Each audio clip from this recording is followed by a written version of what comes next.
So it's good to see that talent. Before we go too much on the Spurs game, I suppose we should just kind of look at some of those games that we've not spoken about on here for one reason or another, because we've just not had our calendars in sync. We're such busy people, jet setting and all the rest of it. Not quite. So we've beaten Brentford 2-0. We've beaten Losk or Lille, depending on what you want to call them. Beat them 2-1. Beat Ipswich 4-1. The second string team we put out against PSV lost 3-2, but didn't play badly.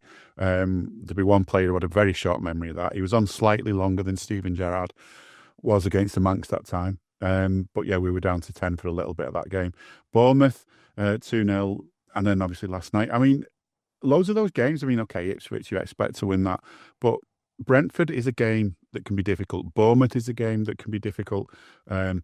And even against Lille, we needed to be professional to make it to the point where, as Slot said before that PSV game, once we were at that stage now, it didn't matter whether you finished first or second, because then it's the look of the draw. The 1 and 2 are going to play from, there's 4 teams that are going to battle it out to play us. And it's just a look of the draw, which of those you get, and depending on how their games have gone. But we still top the group.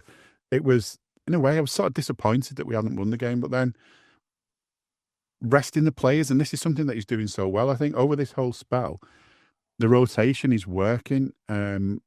Let's face it, people were losing their minds about the lack of activity in the transfer window. But, and I'm sure by the time the season comes to an end, any sort of issue that we have with the game, we're going to be looking at that. But I feel maybe we don't need to go rushing in to buy new players that aren't quite right. Maybe, paying over the odds to get a player for half a season more than you'd get them for. We've done that in the past, going back all the way to when we got Emil Heskey. We paid more to have him for an extra half a season, I'm sure.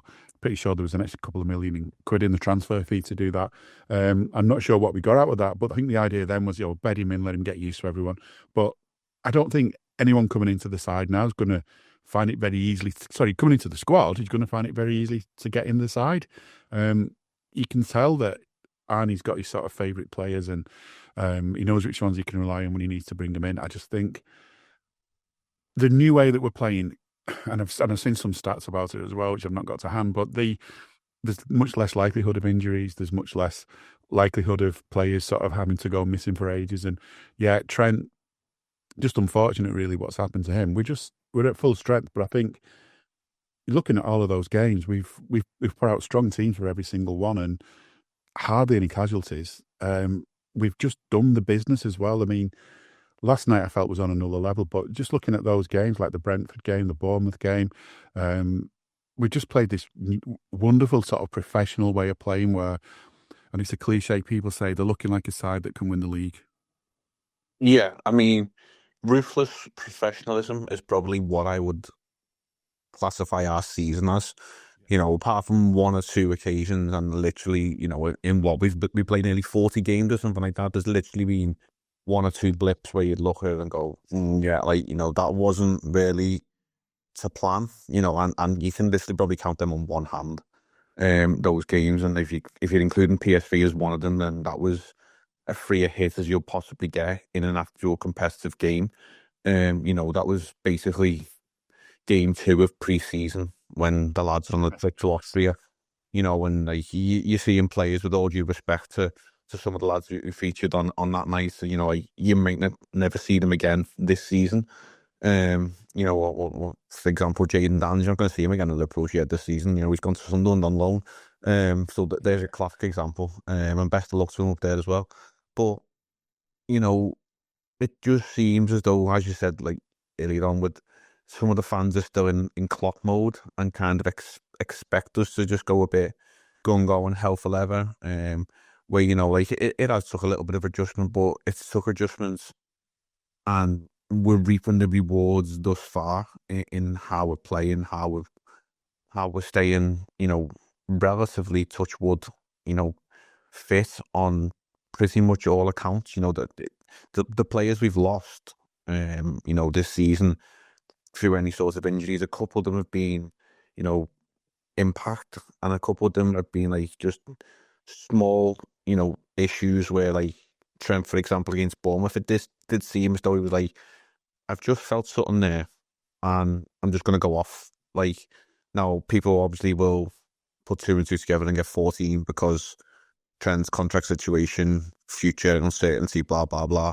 And that did come into the mind at some point, but also it does, ring the bell of, let's not take any chances here. There was a player a couple of weeks ago, and the same thing happened. And it was like, basically, they put their hand up and they were like, not 100% sure that felt right there.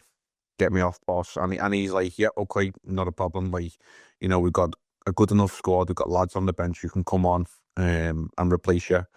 And let's not risk it. Let's not even go into that sort of red zone as it's labelled by the statisticians and medical people and all that. Like, let's not put ourselves in a position where if we brought you off, had a little look at you and went, there's the magic sponge, a bit of deep heat or whatever, get back on this, see if you can run it off, and then by the end of the game, when all the adrenaline's cooled off and when the lactic acid is built in, so like that, and all of a sudden you go, let's see you in the morning, see how you feel, and all of a sudden they're limping and like, right, we've lost you for 4 or 5 weeks.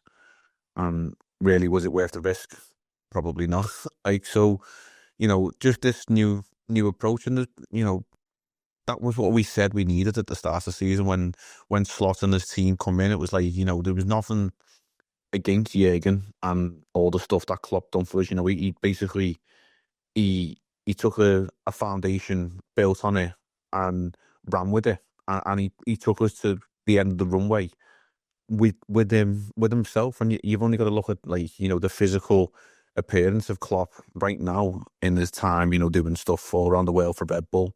He looks a healthier man. Like, he looks as though he's had the rejuvenation, that stress has been lifted off his shoulders, and like, he knew himself. He had no more to give to us, and he was basically running on fumes for most of last season. But he was like, I've got to do it and see it out, and he did, and we done our best. We walked away with his head held high. No other manager, in modern times, will probably walk away from a club like that with such innovation and such a love and innovation for them. But it did need a bit of a reset. It did need a new voice, as they say. It did need new ideas, and this fella's come in, and it's the cliche is it's a breath of fresh air, but it really is. All the players speak about it. The fans are all getting used to it now, as we say, and the results and the performances on the pitch. The fact we're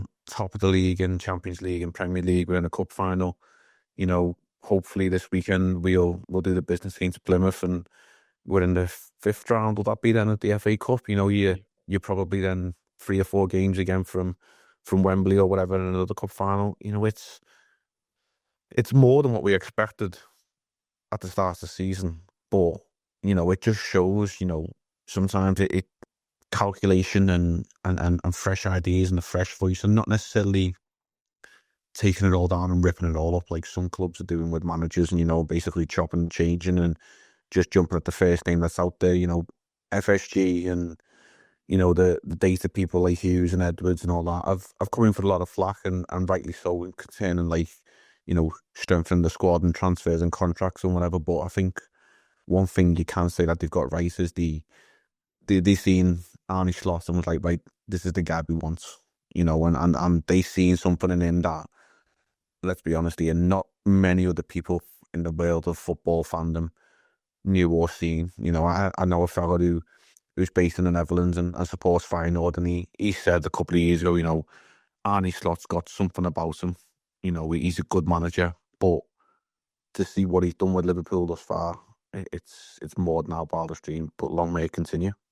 Yeah, I mean, you could argue, sort of, what are these guys like? That the guys upstairs, what have they done this season? Like, no players signed and all the rest of it. Slot's done all this with the squad that he inherited. Save for one player who, let's be honest, isn't fit yet, but when he is, I think he's going to be a hell of an addition to our regular squad, and that's Chiesa. He's done all this with just those players. There is a new goalkeeper lined up for next season. We'll wait and see whether he becomes first choice or an understudy or what. We'll find out, obviously, next season. But he's done all this with those same players, and it's sort of, that to me is, as you say, I think the best signing, if you like, since Jurgen left, because we haven't got many to choose from.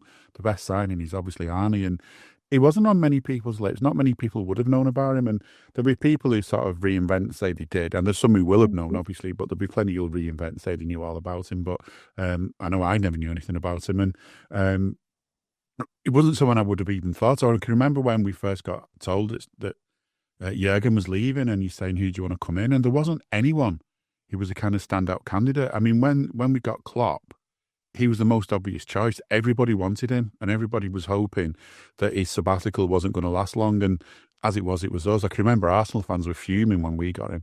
Then again, I can't remember the date when Arsenal fans weren't fuming for long.